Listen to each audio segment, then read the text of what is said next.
Hello বন্ধুগণ, জগৎ বিখ্যাত রাঁধুনি বহুদিন পরে আপনাদের মাঝে চলে এসেছে সুলকাইন্না রেসিপি নিয়ে। আমরা বাঙালিরা কি রকম সেটা কিন্তু আমাদের খাদ্যাভ্যাস দেখলে বোঝা যায়। আমরা বাঙালিরা আর যাই হইতে পারি, আমাদের মধ্যে কোনো রকমের সুলকাইন্না স্বভাবের কোনো ঘাটতি পাইবেন না। তার একমাত্র কারণ হইতেছে আমাদের খাদ্যাভ্যাস। দুনিয়াতে এত এত টেস্টি টেস্টি জুসি জুসি খাবার থাকতে থাকতে আমরা বাঙালিরা কিতা পছন্দ করি? আমরা পছন্দ করি সুলকাইন্নার লতি, আমরা পছন্দ করি সুলকাইন্না মানকসু। এইগুলো হইতেছে আমাদের পছন্দের লিস্টে। এগুলো আবার রান্না করি সুলকাইন্না মাছ, ইসা মাছ দিয়া, চিন্তাটা করা যায়। যার কারণে আমাদের গোড়ায় গোড়ায় আগায় আগায় রন্ধ্রে রন্ধ্রে সুলকানি। তো যাই হোক, এই সব সুলকানি রেসিপি করার জন্য যেটা করতে হবে, সুলকাইন্না পানিটারে হিদ্ধ করে ফালাই দিতে হবে, লগে করে একটু নুন দিতে হবে। আজকে অভিনব পদ্ধতিতে এই সুলকাইন্না রেসিপি রান্না করিব। এই অভিনব পদ্ধতি দেখার জন্য জগৎ বিখ্যাত রাঁধুনির রান্নার গন্ধ পেয়ে বাইরে একটা অতিথি এসে বসে আছে। এইদিকে আমি অল্প পরিমাণে লবণ, কাঁচামরিচ আর কতগুলো এরকম সরিষা বাটা সুন্দর করে শিলফাটার মধ্যে বাইটটা কইসা লইতাছি। একেবারে দেশি রেসিপি যেটারে বলে। এই যে দেখেন কি সুন্দর করে বাড়াবাড়ি হয়ে গেছে। অনেকে আমারে বলেন আমি নাকি এটা পারি না। ভাই, জগৎ বিখ্যাত রাঁধুনিকে দয়া করে কেউ চ্যালেঞ্জ করে দিয়েন না।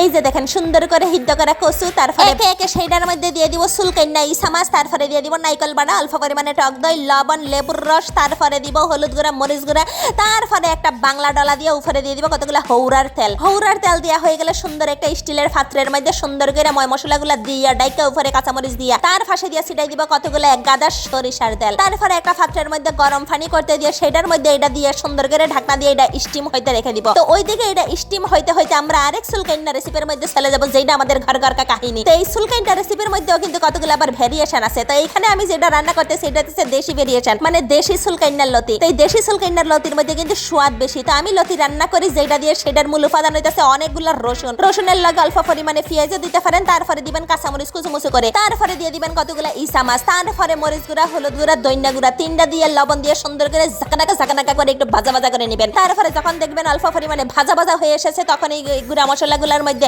অল্প পরিমাণে পানি দিয়ে মশলাটা একটু করে কষাই নেবেন। যখন দেখবেন কষানো হয়ে গেছে, তারপরে এটার মধ্যে দিয়ে দিব এই বাইচ্ছা লোয়া সুলকাইন্না কচুগুলা। মানে ঘরে বাইরে যেদিকে তাকাই শুধু কচু আর কচু। ওই যে দেখেন আমার বাড়ির ফাগারের মধ্যে হয়ে আছে কচু। তারপরে এখানে লতিখানা আমি ঢাকিয়া দিব এটা সিদ্ধ হওয়ার জন্য। অন্য চুলার মধ্যে ওইদিকে আমার ভাপে চিংড়ি হইতাছে, এইদিকে আবার লতি হইতাছে। মানে সুলকাইন্না রেসিপি আজকে সারা অঙ্গে অঙ্গে সুলকানি ধরাই দিব। তো এই যে দেখেন, অনেকে চিন্তা করেন লতি খাইলে চুলকাই, কচু খাইলে চুলকায়। আমার পদ্ধতি ইউজ করে যদি রান্না বান্না করেন, গ্যারান্টি ওয়ারেন্টি দিয়ে বলতেছি কোনো রকম চুলকি হবে না।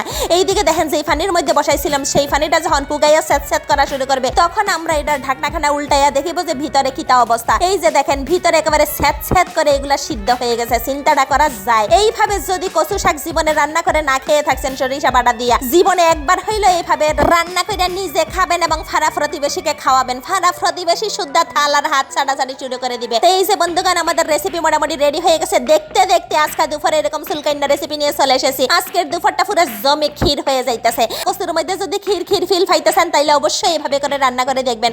এইখানে সংবিধিবদ্ধ সতর্কী করেন, যদি কারো আশেপাশে নারকেল না থাকে, দোকানে চলে যাবেন, একটা বুড়া ডাব কিনা খাবেন। ডাবের ভিতরে যে শ্বাস থাকে, সেই শ্বাসটারে ব্যালেন্স করেও দিয়ে দিতে পারেন। অসাধারণ খাইতে লাগে। এটা যে কি পরিমাণ স্বাদ নিজের রান্না বইলা কইতাছি না। নিজে তো জগৎ বিখ্যাত রাঁধুনি, নিজের ডোল তো কত বছর ধরে নিজে ফিরে আসিতেছি।